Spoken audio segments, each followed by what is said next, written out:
আসসালামু আলাইকুম বন্ধুরা, অবশেষে প্রকাশ করা হবে এএসআই পদে নতুন নিয়োগ বিজ্ঞপ্তি। এখানে সকল জেলার পুরুষ ও মহিলা প্রার্থীগণ এইচএসসি পাশে আবেদন করতে পারবেন। আবেদন কবে থেকে শুরু হবে, কবে থেকে শেষ হবে, বিস্তারিত এই ভিডিওতে আলোচনা করা হবে। বন্ধুরা, আপনারা যারা এএসআই পদে যোগদান করতে চান, আপনারা অবশ্যই ভিডিওটি শেষ পর্যন্ত দেখবেন। তো আমরা প্রথমেই দেখে নেব এখানে আবেদন করতে শিক্ষাগত যোগ্যতার কি প্রয়োজন হবে।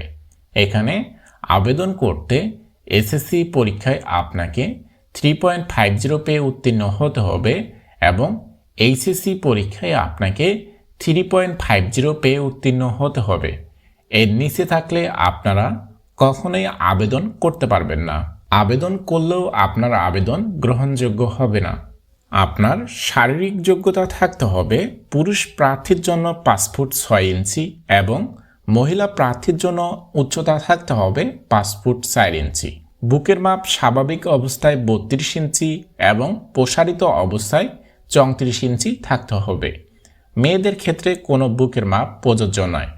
দৃষ্টিশক্তি অবশ্যই 6/6 থাকতে হবে। অবিবাহিতরা এখানে আবেদন করতে পারবেন, বিবাহিতরা এখানে আবেদন করতে পারবেন না। তো বন্ধুরা, আপনাদের যাদের ভি করে দাঁড়ালে 2 হাঁটু লেগে যায়, তারা এই সমস্যার কারণে কখনোই ডিফেন্সে যোগ দিতে পারবে না। আপনাদের যাদের এই সমস্যা আছে, আপনারা চাচ্ছেন সমস্যার সমাধান নিতে, আপনারা ব্যবহার করতে পারেন এই নকনি কাঠ। এই কাঠ ব্যবহার করে মাত্র 25 থেকে 30 দিনের ভিতরে আপনার এই হাঁটু ফাঁক হবে। এটা কিন্তু গ্যারান্টি সহকারে আপনাকে দেওয়া হবে। তো আপনারা যারা এই নকনি কার্ডটি সংগ্রহ করতে চান, অবশ্যই আমাদের ফেসবুক পেজ ডিফেন্স কেয়ার অথবা আমাদের এই হোয়াটসঅ্যাপ নাম্বারে যোগাযোগ করে এই কার্ডটি সংগ্রহ করতে পারেন। এখানে আবেদন করতে আপনার সর্বনিম্ন বয়স থাকতে হবে 18 এবং সর্বোচ্চ বয়স থাকতে হবে 22 বছর।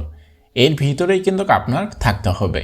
একদিন কম হলেও এখানে আপনি আবেদন করতে পারবেন না, একদিন বেশি হলেও আপনি এখানে আবেদন করতে পারবেন না।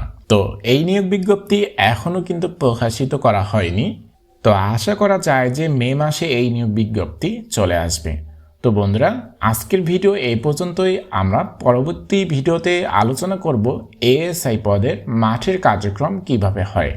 তো আপনারা যারা ডিফেন্সের জব সংক্রান্ত তথ্য চান, সবার আগে আপনারা আমাদের এই ডিফেন্স কেয়ার চ্যানেলটি সাবস্ক্রাইব করে পাশে থাকবেন।